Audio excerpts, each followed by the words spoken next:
Baik, terima kasih untuk doanya.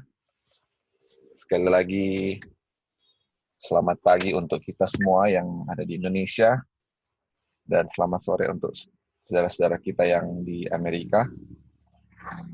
Kita akan lanjutkan, kita punya Bible Study, ini yang ketiga kali, dan ini yang terakhir ya, tentang the gift of the Spirit atau karunia roh. Jadi sebelumnya kita sudah mempelajari tentang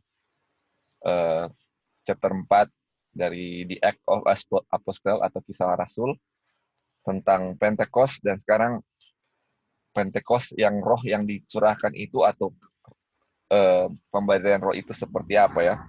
Dan kita tahu yang kita sudah pelajari sebelumnya, ini roh ini adalah pemberian yang paling penting dan sempurna yang pernah diberikan ya kepada umat-umat Tuhan. Dan inilah yang kecurahan roh ini adalah semua yang kita nanti-nantikan. Setiap umat Tuhan menantikan kecurahan Roh Kudus. Karena kalau kita tidak dicurahkan Roh Kudus, sama artinya apa? Kita menerima image of the beast atau kita tidak bisa dimeteraikan. Karena Roh Kudus ini sama dengan meterai, pemberian atau password kita untuk bisa ke surga kan. Dan ini kita akan kembali lihat orang-orang seperti apakah yang akan dimeteraikan atau orang-orang seperti apakah yang akan menerima kecurahan Roh Kudus. Apakah mereka yang hidupnya sudah sempurna di dunia ini atau hidupnya banyak kekurangan kah yang akan terima Roh Kudus? Kita akan lihat ya apa yang firman Tuhan katakan. Kalau minggu lalu kita sudah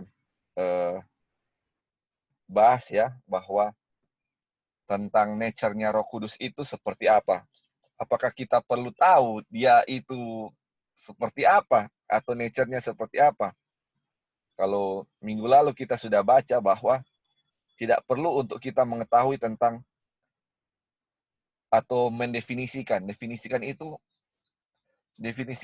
misalnya Roh Kudus adalah itu oknum ketiga atau oknum atau itu namanya definisi. Makanya Ellen White bilang it's not essential untuk mendefinisikan Roh Kudus itu adalah apa. Yang kita tahu ini yang ditulis di sini, roh itu keluar dari Bapa, tapi dia mau orang ketiga, kedua, kita nggak tahu ya apakah dia rohnya Kristus seperti yang kita sudah pelajari, tetapi itu adalah apa katanya? Suatu rahasia. Dia bilang kita tidak dapat menjelaskannya. Mungkin ketika kita sudah di surga nanti, kita akan tahu apa itu Roh Kudus. Tetapi sekarang ini bagaimana caranya untuk kita bisa menerima Roh Kudus, itulah yang paling penting daripada bagaimana apa untuk apa mendefinisikan apa itu Roh Kudus ya. Jadi dia bilang manusia mempunyai pandangan-pandangan penuh apa fantasi untuk menyatukan seluruh kitab suci sesuai dengan suatu pertimbangan manusia sendiri. Tetapi ini katanya apa? Pandangan ini tidak akan menguatkan gereja. Mengenai rahasia seperti itu yang terlalu dalam bagi pengertian manusia, dibilang apa? Berdiam adalah emas. Dan kita sudah ini ya, lihat minggu lalu apa tentang Roh Kudus itu ya.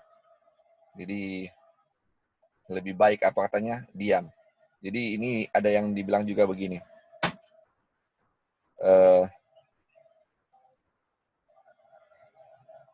Dibilang jika orang-orang katanya mengenal lebih banyak, mereka tidak akan bicara tentang siapa dia.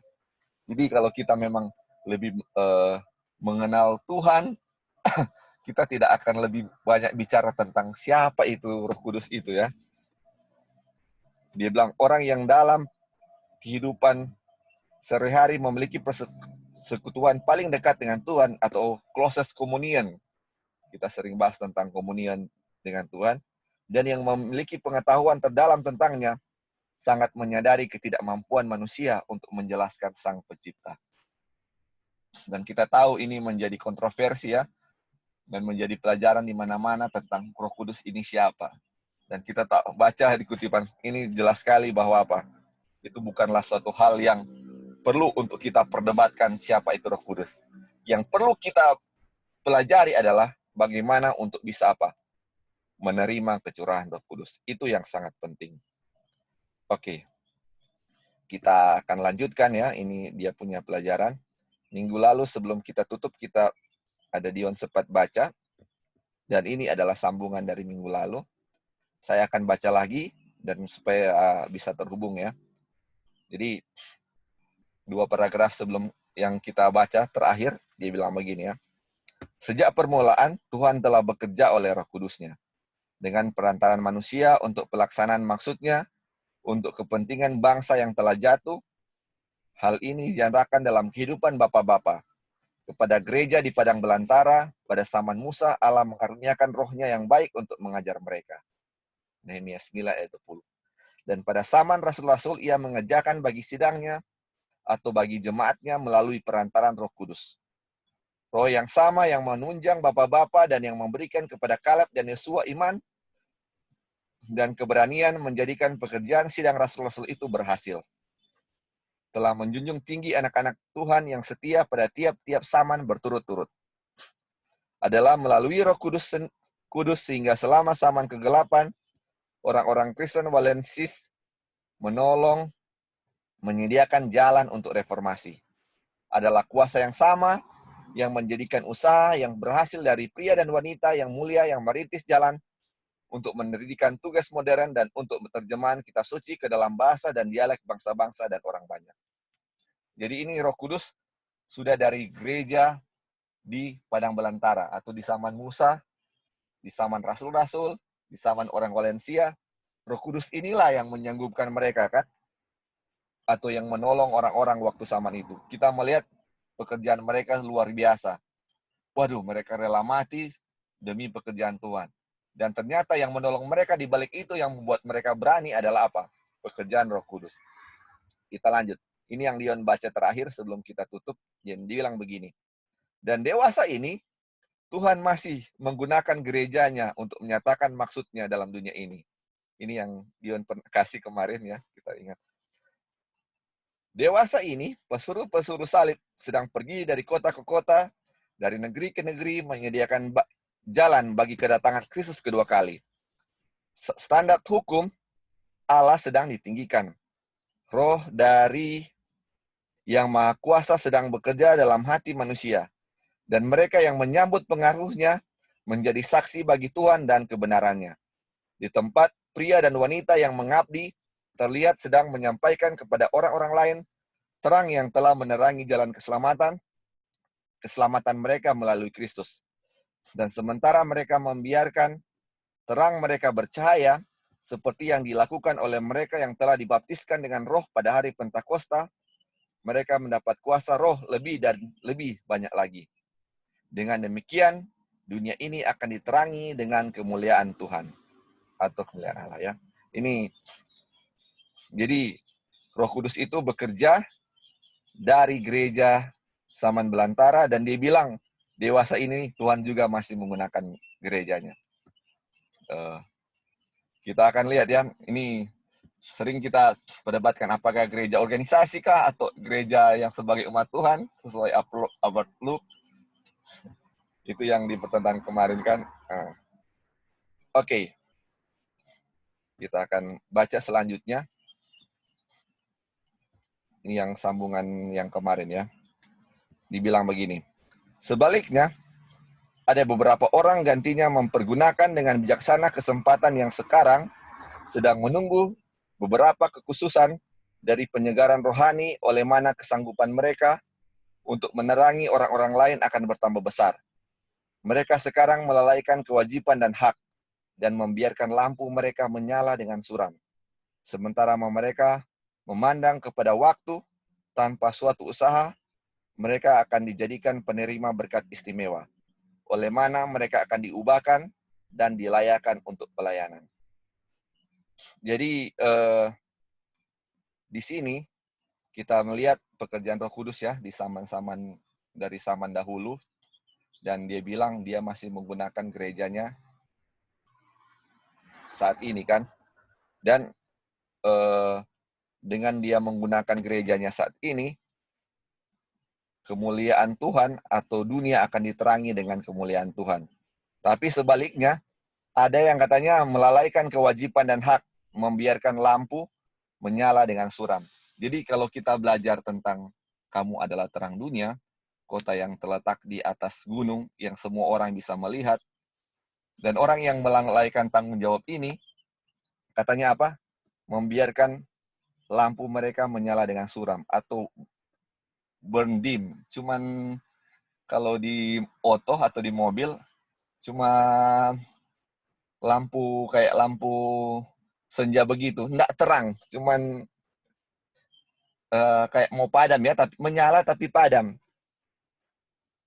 Jadi kayak inilah kalau melalaikan kewajiban dan hak. Jadi di sini Tuhan menggunakan gerejanya untuk apa namanya? Untuk menjadi terang dunia kan. Tetapi kalau mereka yang tidak memikirkan dengan keselamatan orang lain akan menjadi seperti lampu yang akan padam. Dan kita akan lihat nanti bahwa kalau misalnya kita tidak menjadi terang, kita tidak akan bisa menerima kecurahan Roh Kudus ya. Nanti kita akan lihat juga. Oke. Sampai sejauh ini ada yang mau tambahkan atau berpertanyaan sebelum kita akan lanjut ke bacaan selanjutnya? Oke. Kalau tidak ada, kita lanjut ya. Apa Dion bisa baca kutipan selanjutnya? Dari memang ini, Kak? Ya, memang, iya.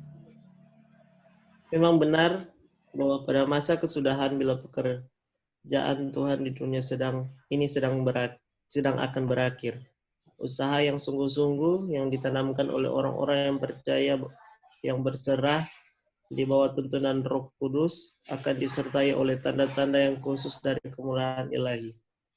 Di bawah gambaran hujan awal dan hujan akhir yang turun di negeri-negeri timur pada waktu menabur dan menuai, Nabi-Nabi Ibrani meramalkan pemberian anugerah dalam ukuran yang luar biasa ke atas sidang Tuhan.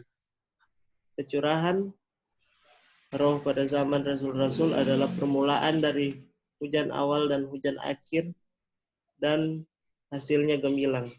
Sampai kepada akhir zaman, hadirat Roh akan tinggal bersama gereja yang benar. Oke. Dion ada tambahan tentang kutipan ini? Pasti, Kak. Oke, terima kasih. Jadi, ini pertanyaan. Kecurahan Roh pada zaman Rasul-Rasul adalah permulaan dari hujan awal dan hujan akhir dan hasilnya gemilang. Jadi ini pekerjaan Roh Kudus ya. Dia bilang sampai pada akhir zaman hadirat Roh akan tinggal bersama gereja yang benar. Kira-kira kalau pertanyaannya gereja yang benar ini apa? Kira-kira ada yang bisa jawab? True Church. Karena dari atas selalu bilang ya, dewasa ini Tuhan masih menggunakan gerejanya untuk menyatakan maksudnya. Apakah ini gereja organisasi atau gereja tubuh kah atau Gereja tubuh. gereja tubuh ya? Kira-kira alasannya apa Kak? Ini dibilang gereja tubuh atau gereja apa?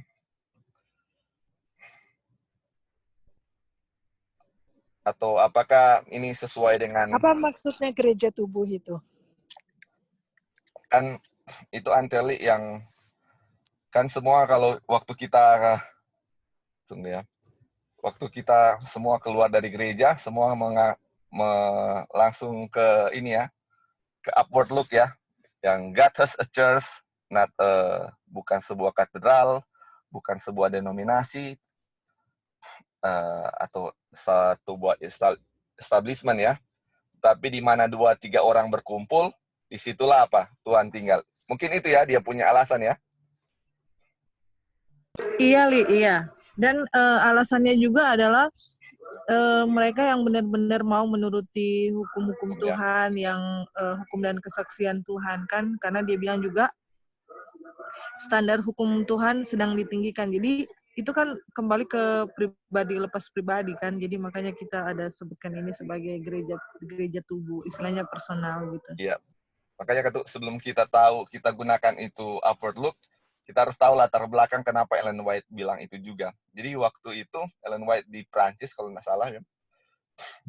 Jadi waktu itu mereka nggak punya gereja. Orang-orang itu mereka nggak punya gereja. Tapi di kiri kanan mereka ada katedral tinggi-tinggi, ada gereja-gereja besar.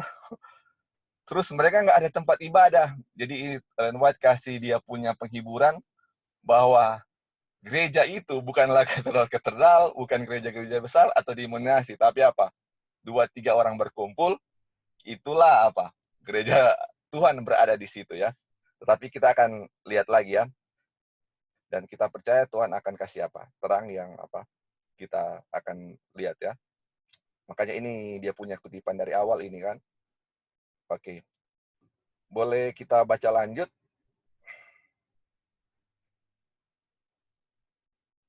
Apa Kak Dolphin boleh baca?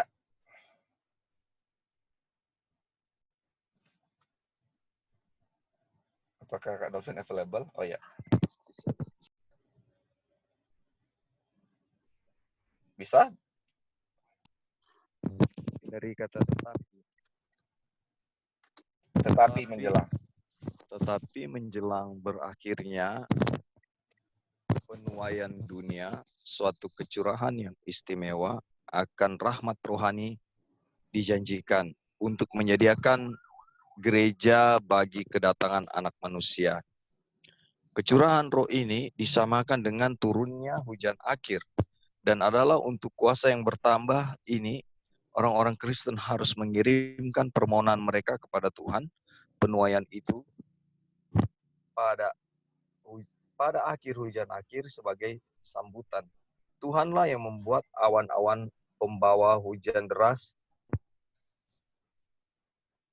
dan hujan lebat akan diberikannya. Sebab telah diberikannya kepadamu hujan pada awal musim dengan adilnya, hujan pada awal dan hujan pada akhir musim seperti dulu. Sakaria 10 ayat 1. Yoel 2:2. Dolphin ada tambahan, Kak?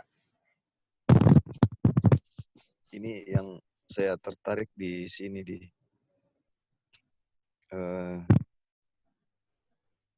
mana tadi ya kata di atas ya kayaknya. Tunggu. Oh ini. Kecurahan roh ini disamakan dengan turunnya hujan akhir. Iya. Dan adalah untuk kuasa yang bertambah ini, orang-orang Kristen harus mengirimkan permohonan mereka kepada Tuhan. Jadi maksudnya kita bukan semata-mata cuma terima. Kita harus meminta. Dan ini pengertiannya dalam sekali di saat meminta ini bagaimana. Iya kan? Iya, meminta ini dalam pengertian kita mempersiapkan diri benar-benar. Ya. Sebagaimana murid-murid dulu mereka meminta, berharap, bertelut, berdoa, memuji Tuhan. Kira-kira itu. Ya, thank you Kak. Jadi ini seperti Kak Dolphin bilang juga ya, sama dengan kecurahan Roh Kudus ini sama dengan turunnya hujan akhir ya. Kalau kita mau terima hujan akhir berarti kita akan terima namanya kecurahan Roh Kudus ya. Jadi ini bukan hanya dibilang bukan hanya mau terima tapi harus minta. Jadi bagaimana kita minta kalau kita belajar tentang iman? Iman itu adalah mengharapkan atau bergantung kepada firman itu kan. Jadi kalau mau minta itu kita harus tahu bagaimana caranya untuk bisa menerima kecurahan Roh Kudus kan. Jadi kalau kita ini harus begini supaya kita bisa kecurahan Roh Kudus dan kita minta Tuhan kita mau begini supaya bisa apa? Kecurahan Roh Kudus. Jadi kalau kita minta tapi kita nggak tahu caranya bagaimana, nah Tuhan akan tunjukkan caranya bagaimana ya supaya kita bisa kecurahan Roh Kudus.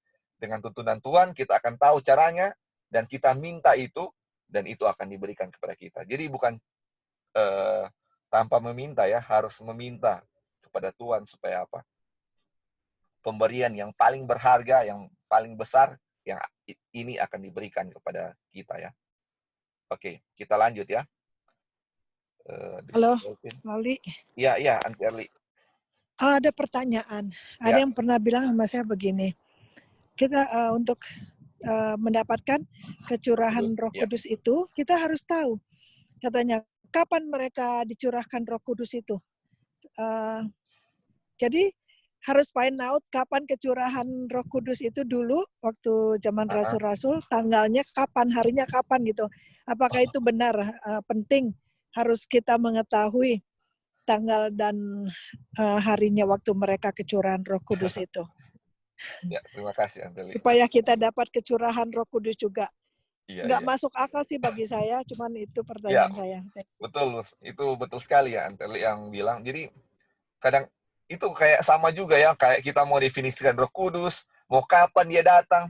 Bagaimana kalau kita tahu kapan dia datang, tetapi kita tidak pernah meminta, atau kita nggak tahu bagaimana caranya untuk menerima Roh Kudus itu. Makanya dibilang kan yang kita sudah bahas yang minggu lalu, adalah lebih baik bagaimana kita supaya bisa mengetahui bagaimana supaya kita dicurahkan Roh Kudus. Kenapa kita tidak mengkhotbahkan tentang itu atau bicara tentang itu? Jadi hal yang paling penting adalah kecurahan Roh Kudus. Bukan siapa Roh Kudus itu atau kapan dia mau datang.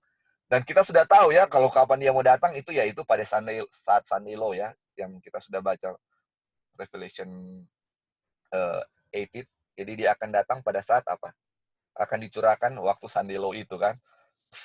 Jadi kadang-kadang kita, kapan mau Sandelo tiba atau apa, itu kadang-kadang menjadi kita punya ingin tahu ya, keinginan tahu, curiosity, atau ya kita ingin tahu ini.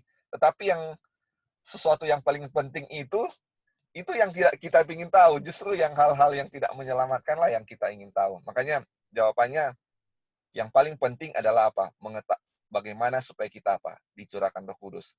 Untuk kapan dia mau itu tidak lebih penting daripada bagaimana supaya kita dicurahkan Roh Kudus. Itulah yang paling penting. Oke. Thank you Anterli. Halo, Li. Ya, Thank you, silakan. Lali.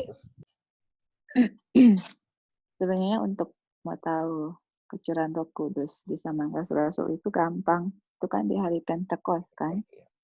Jadi hitung aja sudah kebangkitan Yesus 50 hari, baru murid-murid Tuhan Yesus kecurahan Roh Kudus. Tapi mau tahu itu pun tidak ada hubungannya dengan kita mendapat kecurahan Roh Kudus atau enggak. Untuk mendapat kecurahan Roh Kudus kan kita sudah tahu ada persiapan-persiapannya. Itu yang paling penting ya. Tapi penting juga untuk tahu kapan murid-murid Tuhan Yesus kecurahan Roh Kudus, yaitu di hari Pentekost di tahun 31 AD pada musim spring. Sesudah Yesus bangkit 50 hari sudah itu. Dan waktu dulu yang kita belajar adalah letter rain itu waktu katanya letter rain turun secara sprinkle, ini kan yang dulu kita belajar. Itu 9/11 dibilang, itu pelajaran yang kita belajar waktu dulu. Jadi minta Roh Suci sejak kalau lihat peristiwa 9/11. Padahal kalau kita lihat letter rain itu, hujan akhir itu adalah pekabaran malaikat ketiga yang sebenarnya sudah turun di Oktober 22, 1844, diberikan lagi di tahun 1888 oleh Wagner dengan Kitty Jones. Jadi kalau orang tahu pekabaran itu dan orang adakan persiapan untuk kecurahan Roh Kudus, nah di saat itulah waktu pekabaran malaikat ketiga turun, hujan akhir, disitulah kita minta untuk Tuhan bisa mempersiapkan kita menerima kecurahan Roh Kudus tanpa batas, yaitu pada waktu Revelation 18 atau malaikat keempat turun. Makanya tadi Zakaria bilang, mintalah, Zakaria 10 ayat 1 dia bilang, mintalah mintalah rain in the time of latter rain, mintalah hujan di waktu hujan akhir. Jadi hujan akhir itu sudah mulai turun di tahun 1844, 22 Oktober. Dari situlah kita minta terus sampai kita semua bisa kepenuhan Roh Kudus di Wahyu 18. Thank you, Li. Oke, thank you. Tadi Kak Sus, ya silakan. Iya, Li. makasih. Ya, kalau waktu dan yang tepat tahun berapa atau tanggal berapa, ya itu kita nggak tahu ya. Dan kita bisa baca buku di peristiwa-peristiwa akhir zaman. Dan memang apa yang tadi Lali sharekan itu memang itu sudah benar ya.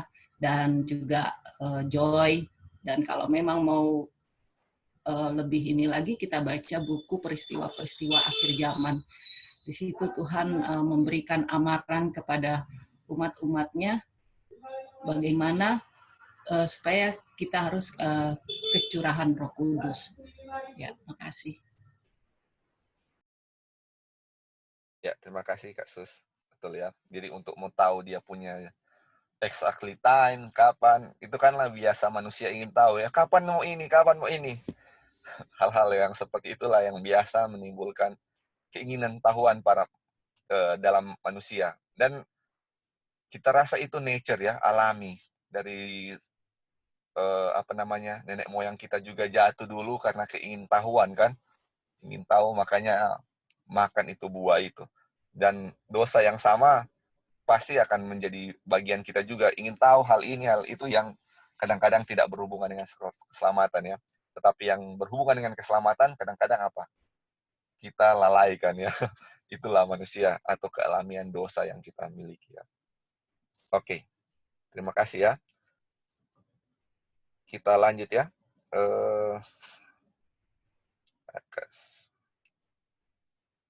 Tadi kasus boleh baca Kak?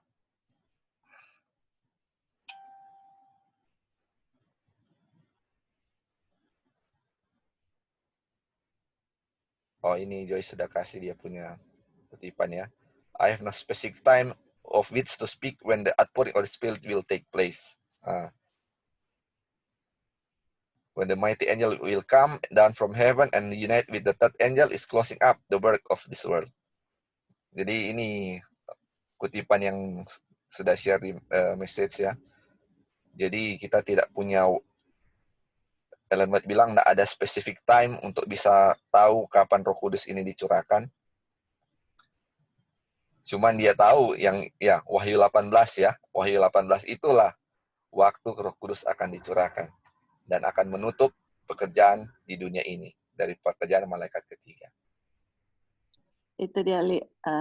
Kita ingat waktu lalu Anda tanya, Kak Joy, kapan sebenarnya kecurahan Roh Kudus untuk di zaman kita. Ellen White bilang, saya nggak ada spesifik waktu untuk kasih tahu sama kalian. Tapi dia quote-nya itu apa, Li?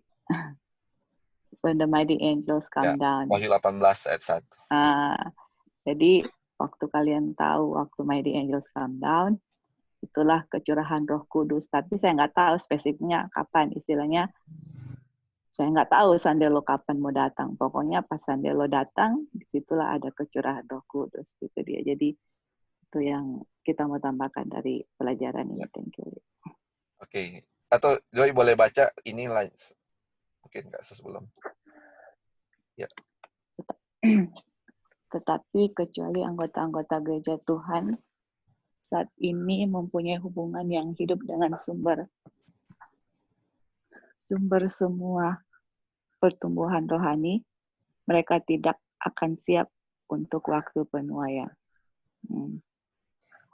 Kecuali mereka menjaga lampu dalam keadaan terpelihara dan menyala, mereka akan gagal menerima anugerah tambahan pada saat yang paling membutuhkan.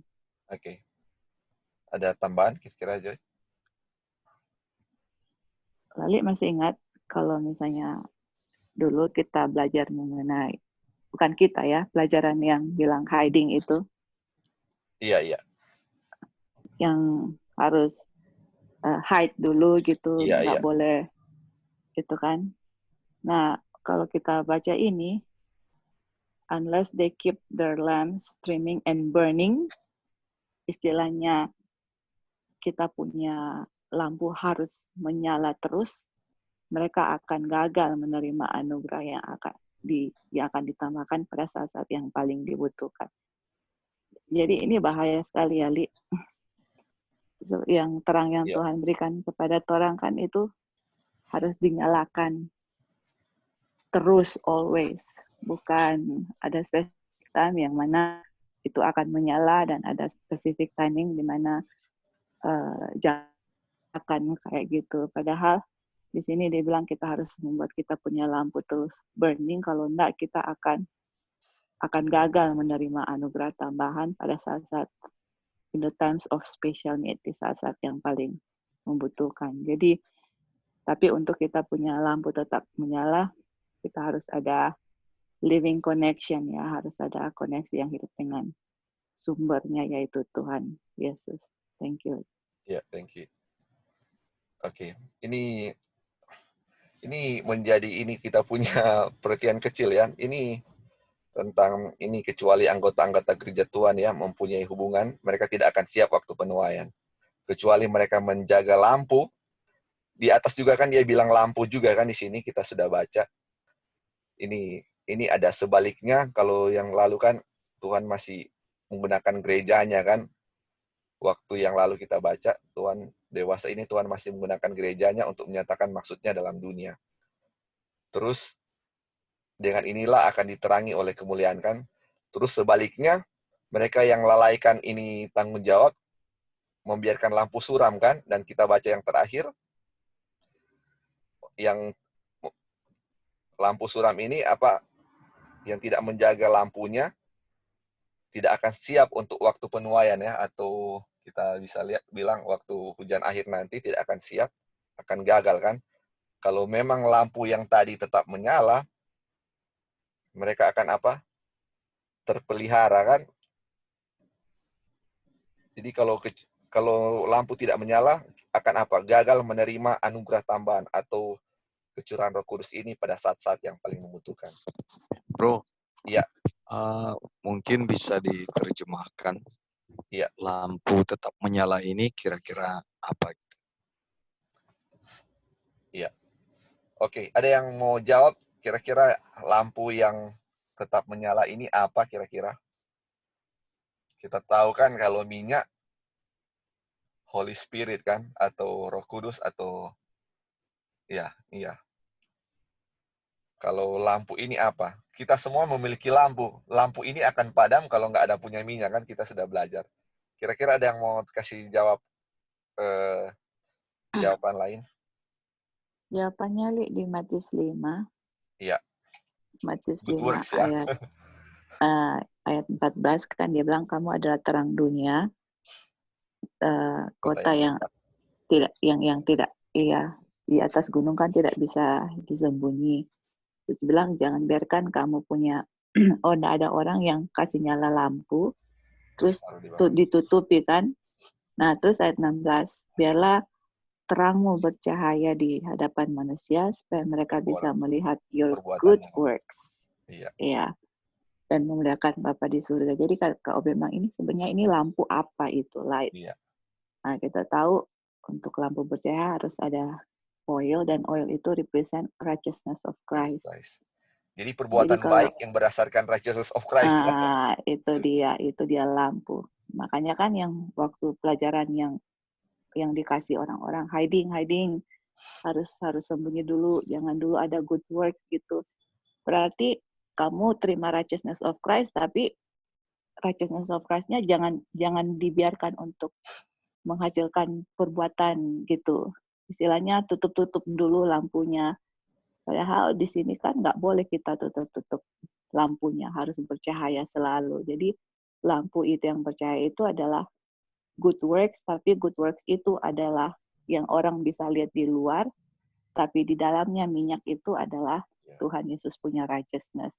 Dan good works itu adalah pekerjaan baik Tuhan Yesus yang ada di dalam kita, dan itu harus ada terus-menerus, tidak boleh ditutup. Karena Tuhan pasti dia punya righteousness ke kita, bukan kita simpan, tapi kita bagikan kepada orang lain dalam bentuk perbuatan good works. Dan akhirnya di sini bilang, and glorify your Father which is in heaven. See, orang lihat good works, tapi mereka bukan glorify you and me, but glorify Father in heaven gitu. Iya. Thank you, Li. Thank you. Mudah-mudahan menjawab pertanyaan Kak Opin. Iya. Kira-kira bisa ya, Bro? Iya, thank you. Thank you. Thank you, Oke. Joy. Ini ada kata di sini yang kita bisa diskusikan sama-sama ya. Ini menjadi kepikiran juga waktu kita baca-baca ini. Jadi dari atas kan dibilang Tuhan masih bekerja di dalam gerejanya kan sampai saat ini. Makanya saya sempat tanya tadi kan, apakah gini gereja pribadi kah, tubuh kah, atau gereja yang Tuhan ciptakan waktu lalu. Pas baca ini, dia bilang member of God's church, ya, anggota-anggota gereja Tuhan. Kita pikir apakah anggota gereja Tuhan yang 2-3 orang itu, atau anggota gereja yang mana? Mungkin kira-kira ada yang bisa ini member of church ya, God's church. Jadi apakah kenapa Ellen White nggak bilang God's church aja supaya kita bisa definisikan bahwa ini 2-3 orang yang secara pribadi, kenapa dia harus bilang member ya? Ini yang menjadi kita punya pertanyaan ya. Li, apakah ini spiritual atau Iya, literal? itu yang kita pikirkan Kak ya. Apakah ini spiritual ataukah apakah ini literalnya? Kenapa dia harus Atau mungkin member ya? bukan mungkin ya. Maksudnya satu tubuh, Dang. Iya. Jadi gereja Tuhan kan satu tubuh, Tuhan kepala, orang ini dia punya tangan, kaki. Jadi kita iya. Oke Kak, thank you. Iya. Pray for it ya. Oke, kita lanjut. Kita Iya. Ya, mau lama-lama di situ. Kita mau tambah Li sebentar. Oke, iya. Oke, jadi kita sudah tahu dari setiap zaman Tuhan itu ada representatif. Representatifnya itu gereja, dan gereja itu kan dimulai dari zaman rasul-rasul, toh. Iya. Gereja apostolic church gitu. Iya, ini yang di atas. Dan di zaman akhir ini kan gereja Laodikia di periode terakhir. Nah, di periode terakhir siapa yang dia pilih? Of course gereja Advent. Orang tidak perlu ragu-ragu tentang hal itu. Iya. Tetapi gereja Advent yang bagaimana dulu yang akan menerima Roh Suci? Gereja Advent yang menerima pekabaran malaikat pertama, kedua, ketiga. Gereja Advent yang menuruti akan semua yang Tuhan sudah berikan melalui Alkitab dan Roh Nubuat.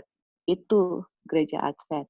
Dan Tuhan akan gunakan di gereja Advent sendiri dan orang-orang yang mau mengikuti semua. Dan of course, banyak sekali yang nominal kan.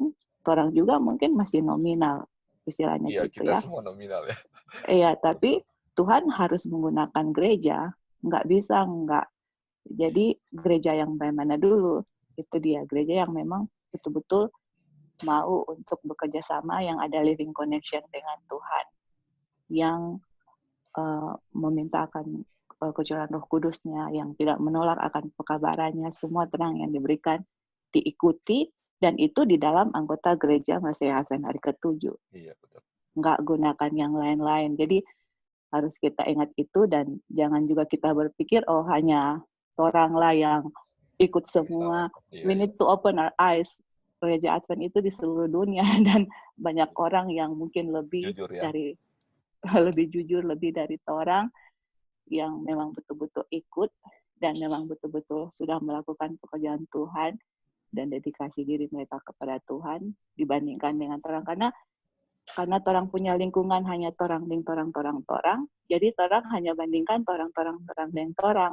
Yeah. But if you go outside, you guys gonna be surprised, yang mana orang aja rasa malu dengan Betul. apa yang mereka sudah accomplish, apa yang mereka belajar, seperti itu. Jadi orang jangan pernah malu. God will use 7-day Adventist Church, tapi orang-orangnya yang itu dia yang tadi kita sudah bilang. Thank you. Iya, thank you. Betul ya. Di luar sana atau ada juga satu-satu kita bisa lihat memang yang anggota-anggota gereja yang memang betul-betul setia, yang mungkin kita lihat kebanyakan di sekeliling kita suam-suam kuku atau apa, dan mungkin kita akan merasa, aduh, kerohanian mereka tidak bagus ya, atau tidak menguatkan kita pribadi atau apa. Tetapi di luar sana banyak orang yang memang betul-betul setia dan jujur. Makanya kita ini, kecurahan Roh Kudus pada zaman-zaman Rasul-Rasul adalah permulaan dari hujan awal dan hujan air dan hasilnya gemilang. Sampai kepada akhir zaman, Ajar Roh akan tinggal bersama gereja yang benar. Makanya gereja yang benar memang itu adalah apa? Gereja Advent ya. Gereja pasti Advent yang ke-7. Tetapi itulah memang anggota-anggota gerejanya yang apa? Yang benar. Mungkin kita nggak bisa lihat sekarang ini sejauh mata memandang, tetapi inilah yang dibilangkan. Makanya jadi pikiran juga ya kita pas baca-baca ini ya. Iya, oke. Ya. Li, boleh minta Li, coba turun lagi dia punya translate di atas, Li. Iya, iya. Tadi pas kita dengar kayak kurang kena gitu. The outpouring of the Holy Spirit in the days of Apostle was the beginning of the early or the former. Yang ditranslate-nya Lali, kecurahan roh pada zaman Rasul-Rasul adalah permulaan dari hujan awal dan hujan akhir. Nggak ada situ Atau hujan ya. akhir kayaknya. Atau. Nggak ada hujan akhir situ. Was the beginning of the early or former rain. Oh iya. Former rain kan hujan awal. Early atau betul. Early atau former awal, sama ya. Iya. Sama, iya. Ini dia punya makanya kita bilang iya, kecurahan Roh Kudus Rasul-Rasul itu kan hujan awal, bukan hujan akhir. Kita yang hujan akhir. Sorry, Rik, karena itu kan penting sekali. Betul. That's right. Harus dikoreksi supaya lihat di situ. Kita tadi juga mikir kenapa jadi nggak cocok dengan pelajaran itu Revelation 18 kita. Iya. Ini kita ambil ini dia punya terjemahan dari yang sudah tercetak ya, yang ini. Jadi, yang ada di bukan kita terjemahan. Iya, ini yang sudah di. Ya. Bahaya sekali itu karena Rasul-Rasul hujan awal, nanti di kita yang baru hujan akhir. Iya, betul. Iya, maksudnya itu sangat penting untuk dikoreksi karena itu dua hal yang berbeda. Iya. Thank you. Iya, or early or former. Iya, early atau hujan awal. Sama early dan former sama. Iya, thank you ya untuk tambahnya. Oke. Kita lanjut ya.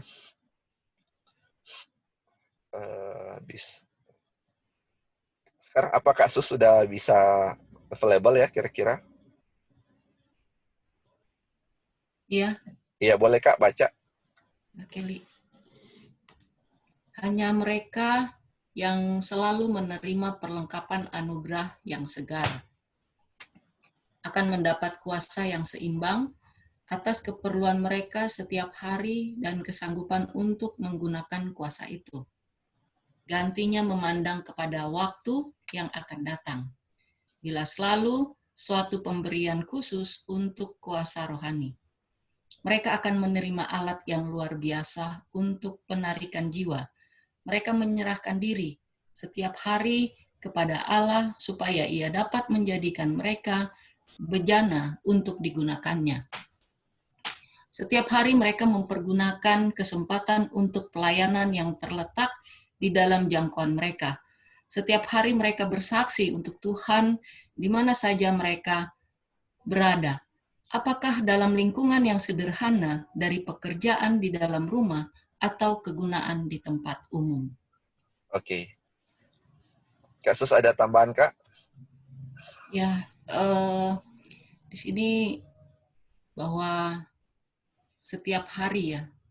Iya, setiap hari. Hari Tuhan memberikan pengalaman kepada kita dan kita diberikan pemberian khusus untuk kuasa rohani di dalam pelayanan. Kalau saja pribadi gitu ya, saya fokus di dalam setiap hari bersama-sama dengan Tuhan. Ya, pelayanan itu bukan hanya seperti pelayanan rumah, melayani orang sakit atau lain-lain sebagainya, tetapi dengan cara kita berbicara kepada orang, menyapa dari hal-hal kecil ini adalah suatu pelayanan yang kita adalah saksi Tuhan gitu ya, surat yang dibaca oleh setiap orang. Nah, inilah pelayanan yang Tuhan berikan kepada kita untuk setiap hari kita lalui di dalam kehidupan kita, bukan hanya di luar tetapi di dalam rumah, ya. Memulai dari di dalam rumah dulu, kita hidup setiap hari di dalam pelayanan.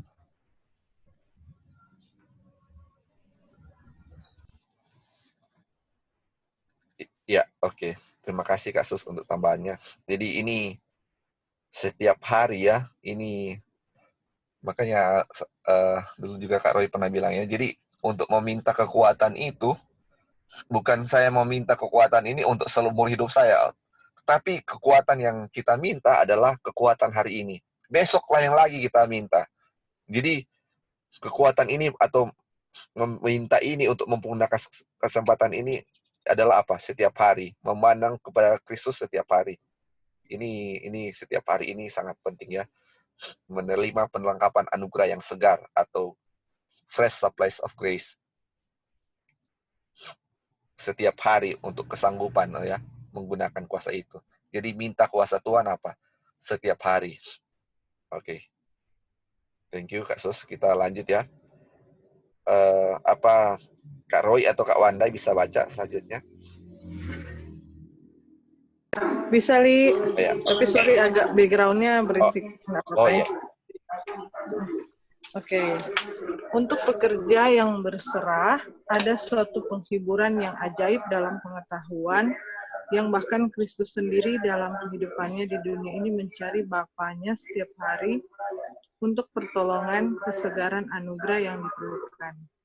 Dan dari hubungan dengan Bapa ini, ia keluar untuk menguatkan dan memberkati orang lain. Lihatlah, anak Bapa tunduk di dalam doa kepada Bapanya. Meskipun ia adalah anak Bapa, ia menguatkan imannya dengan doa oleh berhubungan dengan surga, mengumpulkan bagi dirinya sendiri kuasa untuk melawan kejahatan dan melayani keperluan-keperluan orang banyak. Sebagai saudara laki-laki yang tertua dari bangsa kita, ia mengetahui keperluan orang-orang yang dikelilingi dengan kelemahan hidup dalam dunia yang penuh dosa dan pencobaan. Masih rindu untuk melayani dia. Ia mengetahui bahwa pembawa-pembawa kabar yang dilihatnya cocok untuk diutus adalah orang-orang yang lemah dan cenderung bersalah. Tetapi kepada semua yang menyerahkan diri sepenuhnya kepada pekerjaannya ialah menjanjikan pertolongan ilahi. Teladannya sendiri adalah suatu jaminan bahwa permohonan yang sungguh-sungguh dan tabah kepada Tuhan dengan iman-iman yang memimpin kepada kepercayaan sepenuhnya kepada Tuhan dan penyerahan yang dengan terang-terangan kepada pekerjaannya akan berhasil membawa kepada manusia bantuan Roh Kudus dalam peperangan melawan dosa. Oke, thank you Kak. Jadi ini langsung contohnya ya, dia bilang setiap hari, ini contohnya adalah kepada atau Kristus. Oke Kak, Wanda ada tambahan Kak? Jadi ini sudah jelas sekali ya. Yang Tuhan mau gunakan hanyalah orang-orang yang mau sungguh-sungguh menyerahkan dirinya kepada Tuhan, dibilangkan tadi paling atas. Orang-orang yang benar-benar mau berserah kepada Tuhan yang akan untuk pekerja yang berserah pada suatu penghiburan yang ajaib, yaitu Tuhan Yesus dalam pengetahuan yang akan Tuhan kasihkan, dan sama seperti Kristus kepada Bapa. Setiap hari Tuhan Yesus harus mencari Bapa untuk memperoleh kekuatan. Dan kita jadi ingat yang judul Ask to Give, dan dibilangkan, jadi Tuhan Yesus selalu meminta kepada Bapa untuk diberikan kepada orang lain. Jadi Tuhan Yesus sendiri minta kekuatan kepada Bapa, Bapa berikan kekuatan kepadanya, dan kekuatan itu yang dia berikan kepada orang untuk memberkati orang lain. Jadi dia tidak egois, dia tidak pernah minta untuk dirinya sendiri, tapi meminta untuk bisa di-share kepada orang lain. Tadi banyak sekali sih poin-poin penting, tetapi yang paling inti yang kita dapat adalah Tuhan selalu menggunakan orang-orang yang lemah. Jadi buat kita sendiri ya, kita juga termasuk lemah ya, maksudnya kita tidak pandai bicara, tidak seperti yang lain punya talenta yang bisa pandai bicara atau apapun itu.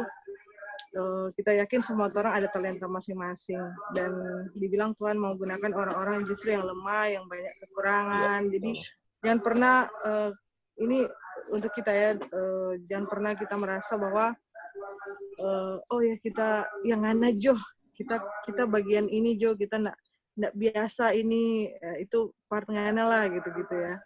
Karena contohnya Musa, Paulus, gimana di dalam dorong punya kelemahan, justru Tuhan gunakan mereka untuk pekerjaan Tuhan yang besar gitu. Jadi ya itulah penghiburan untuk kita semua ya. Ya itu sih so far yang kita ada poinnya. Thank you. Ya, terima kasih Kak. Jadi di atas kan dibilang kan setiap hari kita meminta anugerah yang segar dari Tuhan. Dan ini dikasih contohnya Yesus itu dibilang meskipun dia anak Tuhan, anak Allah, anak Bapa, dia menguatkan imannya dengan doa dan oleh berhubungan atau komunion dengan Tuhan kan. Ini komunion ini yang penting sekali untuk meminta kuasa kan kepada Bapa di surga. Terus dia bilang di sini ini, dan hubungan ini juga dia memberkati dan menguatkan orang lain kan, memberkati orang lain. Terus dibilang dia kan elder brother-nya kita atau kakak tertuanya kita, saudara tertuanya kita. Dan dia katanya tahu dia dia tahu orang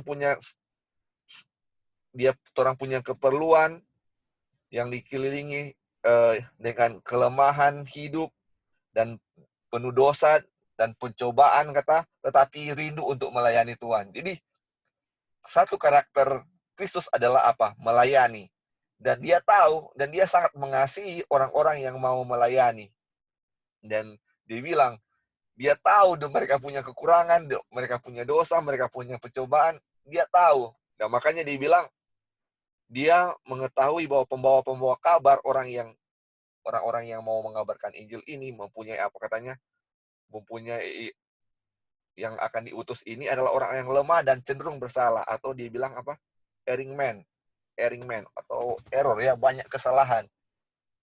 Dan dia bilang dan tetapi kepada semua yang menyerahkan diri sepenuhnya kepada pekerjaannya, ia menjanjikan pertolongan ilahi.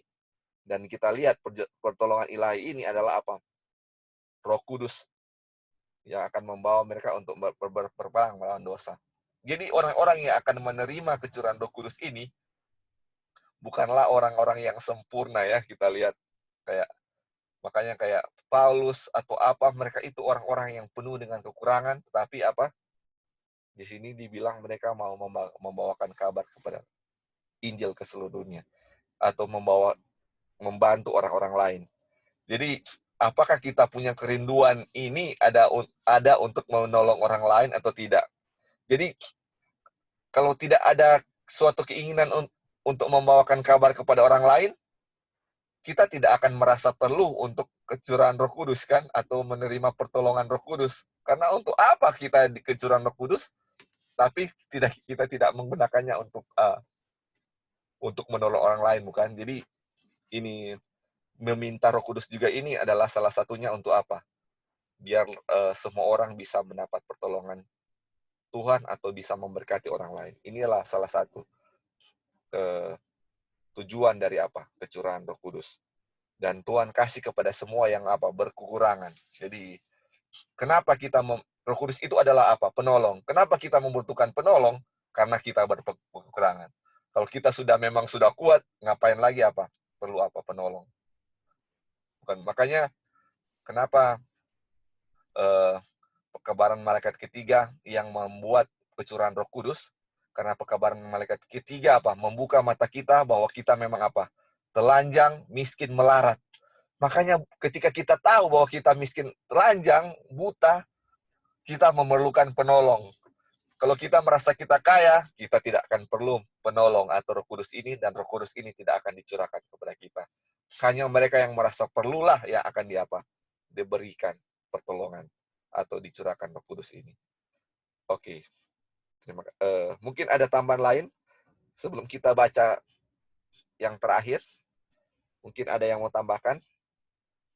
Ini untuk kutipan ini? Oke.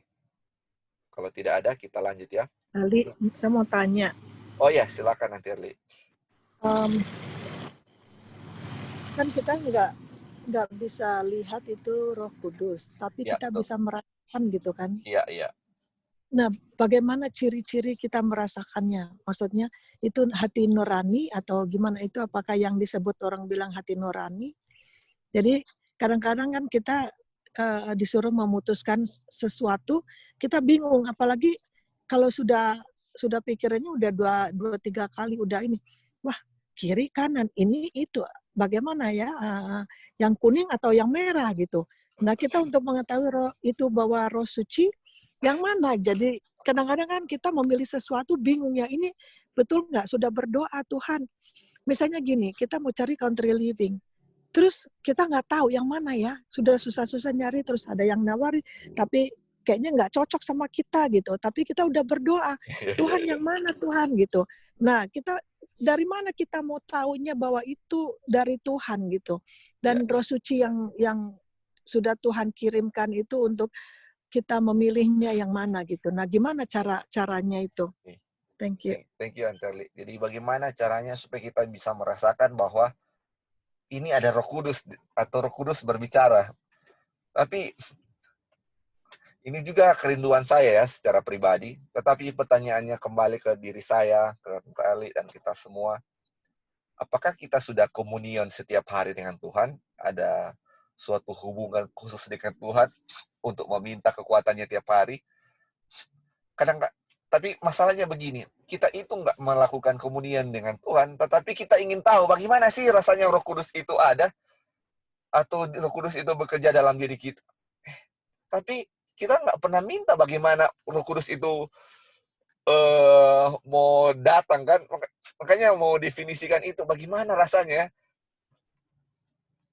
atau mungkin ada kutipan atau apa, tetapi yang secara pribadi pengalaman untuk kita bisa merasakan itu bagaimana, itu harus harus ada komunion dengan Tuhan itu tiap hari dulu, baru kita bisa merasakan, aduh ini kita dipimpin roh Tuhan sepanjang hari.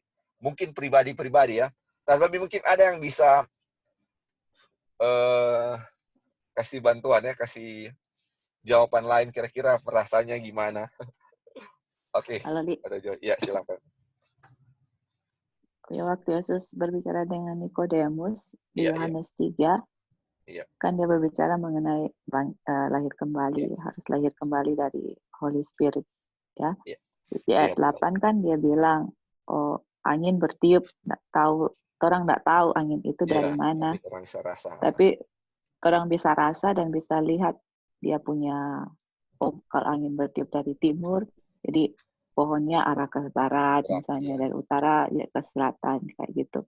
Jadi orang nggak bisa lihat Holy Spirit, nggak bisa merasakan, tapi orang bisa rasakan pekerjaannya di dalam diri orang. Oh dulu saya begini-begini, oh sekarang sudah begini-gini.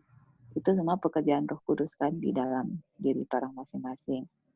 Dan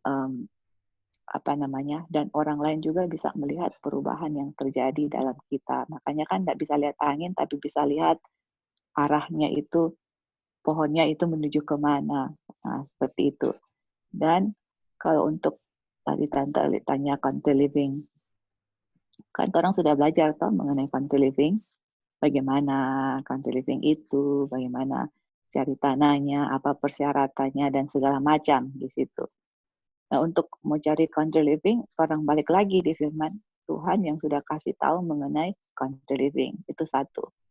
Nah, terus kedua, selain komunion dengan Tuhan ya, yang Lali sudah sebutkan tadi, itu Tuhan punya jawab doa itu selalu, kalau kita itu God's providence. Istilahnya, Tuhan punya, Tuhan yang sediakan, yang kita tahu, misalnya gini, oh Tuhan, saya sudah baca buku country living, ini persyaratannya, gini-gini. Oh, ada option 1, 2, 3, 4, 5 misalnya. Dan kita berdoa sama Tuhan, misalnya, oh kalau contoh misalnya, oh Tuhan ini harganya gini-gini.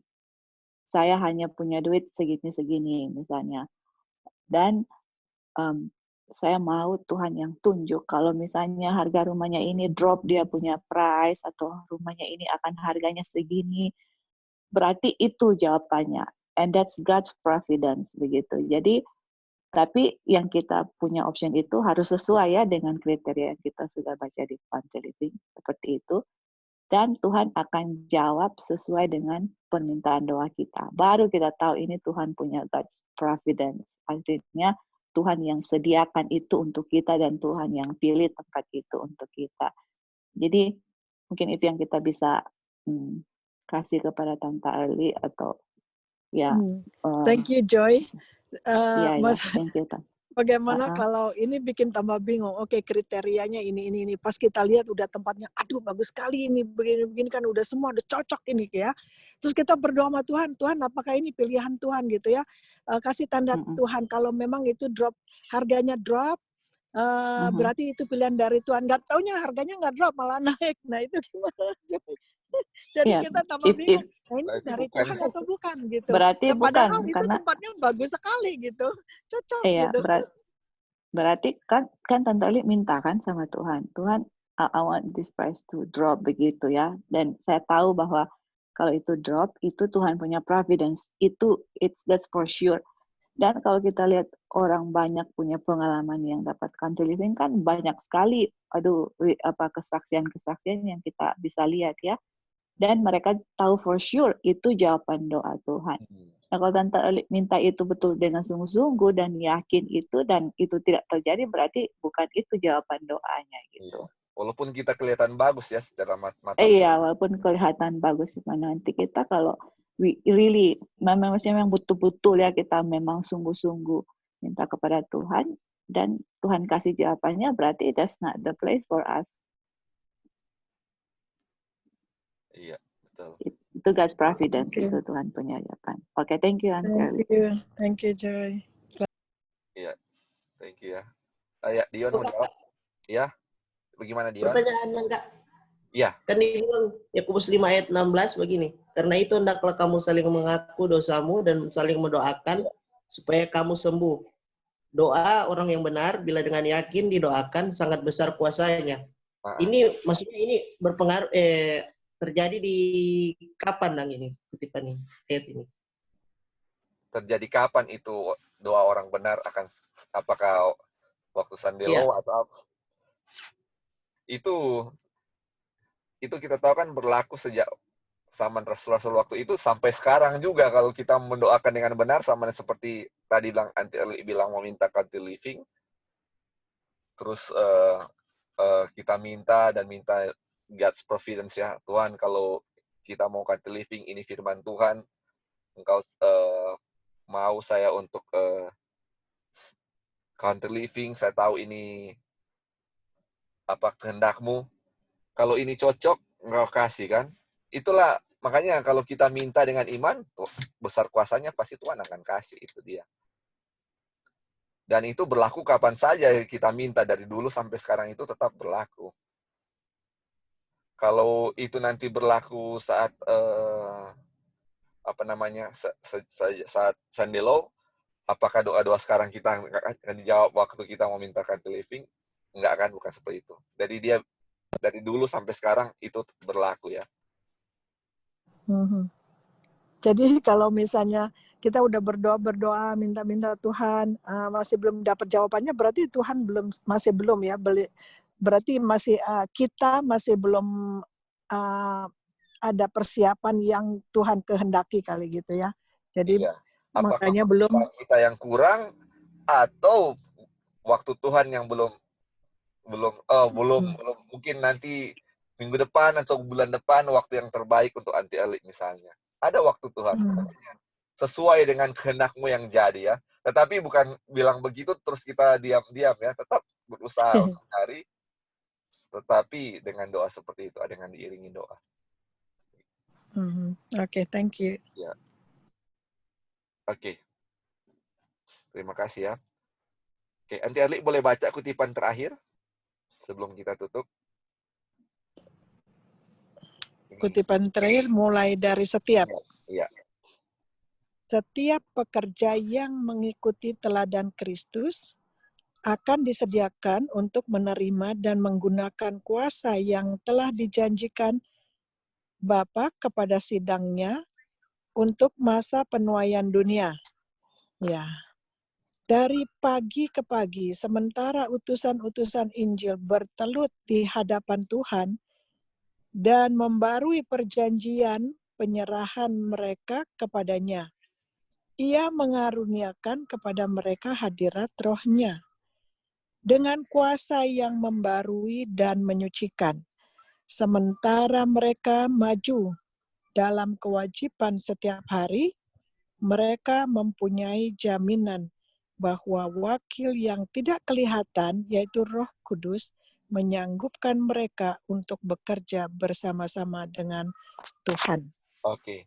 Ini yang tanda merah ini setiap pekerja yang mengikuti teladan Kristus kan yang akan menerima ini kan, Anterli. Jadi Iya, teladan Kristus itu apa, Anterli, yang tadi kita baca? teladan Kristus. Iya. Inilah meskipun ia adalah anak Allah. Oh iya, Iya. imannya dengan doa Iya. oleh berhubungan dengan surga. Iya, dia berhubungan terus Mengumpulkan dengan bagi surga kan. dirinya. Pagi-pagi Iya, menolong orang lain. Nah, itulah dia punya apa? Teladan yang Kristus berikan. Iya, oke. Silakan Anterli untuk tambahan lain mungkin. Ya. ya berarti ini ya sudah dikasih tahu bagaimana mengikuti teladan Kristus itu adalah komunikasi dengan surga ya, komunikasi dengan Iya. Tuhan. Berarti ini jawaban yang tadi juga pertanyaan. Betul sekali, betul. Iya, udah dikasih tahu kita bertelut, kita berhadapan dengan Tuhan, terus penyerahan kepadanya supaya dapat karunia Roh-Nya. Jadi kita diberikan kuasa untuk baru, untuk menjadi suci. Sementara maju dalam kewajiban setiap hari. Maka jaminan wakil yang tidak kelihatan itu, yaitu Roh Kudus itu menyanggupkan kita untuk bekerja bersama-sama dengan Bapa. Thank you. Ya, thank you Anterli. Jadi Tuhan ya. Jadi ini jaminan, ini dibilang ini adalah mereka mempunyai jaminan bahwa wakil yang tidak kelihatan itu, yaitu Roh Kudus, akan menyanggupkan mereka untuk bekerja bersama-sama dengan Allah. Ini kalau kita hidup atau mengikuti teladan Kristus, jaminannya apa? Kecurahan Roh Kudus. Makanya selalu yang Christ Object Lesson 69, Christ is longing with longing desire to apa? Christ is waiting. Christ is waiting with longing desire. Nah, dia Kristus apa? Menunggu dengan kerinduan yang sangat, di mana dia punya karakter dimanifestasikan di dalam gerejanya, dan dia akan apa? Datang untuk klaim mereka sebagai umat-umatnya. Jadi selalu apa? Dia punya apa? Teladan bagaimana kita bisa sama seperti Yesus itu, dan dia akan datang. Kenapa?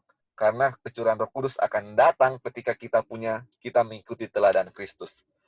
Dan itulah yang akan menyanggupkan kita ketika Roh Kristus atau Roh dicurahkan kepada kita, itulah yang akan menyanggupkan kita melewati masa-masa apa? Kesukaran. Tanpa Roh Kudus, kita tidak akan mampu. Atau artinya tidak ada paspor untuk kita untuk masuk ke dalam kerjaan surga. Jadi Roh Kudus ini adalah suatu hal yang apa? Yang penting yang harus kita apa? Miliki. Makanya paling penting adalah bagaimana supaya bisa kecurahan Roh Kudus. Dan salah satunya kecurahan Roh Kudus juga adalah apa? Bagaimana kita mengikuti teladan Yesus. Kalau teladan Yesus kita sudah tahu ya, dia apa? Rela mati untuk menyelamatkan orang-orang berdosa. Apakah ada pikiran kita juga seperti itu? Sama seperti Musa juga, ketika bangsa Israel dengan segala mereka punya pemberontakan. Kalau kita lihat, ngeri sekali melihat bangsa Israel waktu itu dengan penyembahan berhala, dan Tuhan mau membinasakan mereka karena mereka punya apa? Durhaka kepada Tuhan kan? Tetapi Musa bilang apa? Lebih baik nama saya yang dihapuskan dari kitab kehidupan daripada umat-umat yang kau telah pimpin dibinasakan. Waduh, Apakah kita mempunyai roh-roh seperti Musa atau roh-roh seperti Kristus yang rela mati untuk orang lain juga? Aduh, kalau kita tidak mempunyai perasaan seperti itu, kita tidak usah mimpi untuk mengharapkan kecurahan Roh Kudus. Apakah kita rindu untuk menyelamatkan orang-orang yang di sekeliling kita yang kita lihat, aduh, mereka memiliki banyak kekurangan, dan kita mengakui juga kita juga memiliki kekurangan, tetapi kekurangan mereka kayaknya lebih parah dari saya. Walaupun saya tidak bilang itu, tapi itu memang kenyataannya seperti itu ya, orang-orang kehidupan mereka seperti itu. Dan apakah kita tidak ada kerinduan supaya mereka juga bisa mengetahui firman yang kita tahu? Jadi kalau kita tidak ada kerinduan dengan berbagai alasan, aduh begini, kita tidak punya usah mengharapkan kecurahan Roh Kudus. Karena kecurahan Roh Kudus harus memiliki teladan atau berpikiran sama seperti Yesus ya. Ini menjadi teguran untuk kita semua, saya pribadi juga. Biarlah kita sama-sama seperti Dion sudah share tadi, mendoakan satu dengan yang lain ya. Mendoakan satu dengan yang lain, menguatkan satu dengan yang lain. Kiranya Tuhan selalu memberkati kita.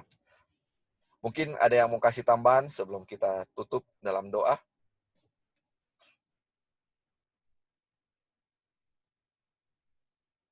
Oke. Baik, kalau sudah tidak ada,